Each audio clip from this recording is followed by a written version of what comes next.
आतंकी हमले के बाद भारत और पाकिस्तान के बीच तनाव बढ़ गया है। दोनों देशों पर सीमा पर खासी तनातनी देखने को मिल रही है। आतंकी हमले पर अमेरिका, इजराइल और रूस समेत दुनिया भर के देशों ने प्रतिक्रिया दी और भारत के साथ खड़े रहने की बात कही। इसी बीच कई मुस्लिम देशों पर नजर है कि वे तनाव में क्या रुख अपनाएंगे। ऐसे में एक सवाल उठ रहा है। सवाल ये है कि मुस्लिम देश इस तनाव के बाद किसका साथ देंगे। भारत और पाकिस्तान में से किस देश की ओर उनका झुकाव होगा, किसके साथ खड़ा होगा आखिर ईरान। भारत और ईरान के रिश्ते न सिर्फ राजनीतिक बल्कि आर्थिक और सांस्कृतिक रूप से भी बेहद मजबूत है। दोनों देशों के बीच प्रतिवर्ष लगभग 5 अरब डॉलर का व्यापार होता है। ईरान भारत को बड़ी मात्रा में तेल भी निर्यात करता है। खास बात यह है कि ईरान के चाबहार बंदरगाह को लेकर ईरान और भारत के बीच रणनीतिक साझेदारी है, जो दोनों देशों के बीच व्यापार, ऊर्जा और सुरक्षा सहयोग को बढ़ावा देती है।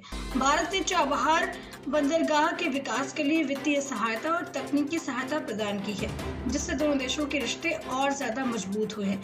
ऐसे में ईरान भारत के साथ ही खड़ा रह सकता है। फिलहाल बात करें सऊदी अरब की। सऊदी अरब बीते कई सालों से भारत और सऊदी अरब के रिश्ते खासे मजबूत हुए हैं।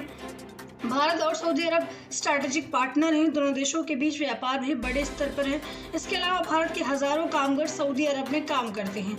हाल के वर्षों में आतंकवाद के खिलाफ सऊदी अरब के साथ मजबूती से खड़ा रहा है। भारत और भारत की कूटनीति की बदौलत उनके पाकिस्तान के रिश्ते अंधेरे गर्त में समा गए हैं। हाल ही में सऊदी अरब में पाकिस्तानी भिखारियों की बढ़ती संख्या पर वहां की सरकार ने एक्शन लिया था। यानी भारत पाकिस्तान के मुद्दे पर सऊदी अरब भारत का ही साथ दे सकता है। यूएई का क्या स्टैंड होगा जब मुस्लिम देशों की बात आती है और यूएई उनमें से एक बड़ा स्थान है। कई सालों से भारत और यूएई ट्रेड पार्टनरशिप के नई ऊंचाइयों को छुआ है। भारत यूएई का दूसरा सबसे बड़ा ट्रेड पार्टनर माना जाता है। हालांकि पाकिस्तान से भी यूएई के रिश्ते अच्छे हैं। यूएई आतंकवाद के खिलाफ अंतर्राष्ट्रीय स्तर पर सहयोग और सुरक्षा का हिमायती रहा है। बहरहाल यूएई भी भारत के साथ खड़ा हो सकता है। इस वीडियो में इतना ही। बाकी सारी अपडेट्स के लिए देखते रहेंगे सोर्स न्यूज़। धन्यवाद।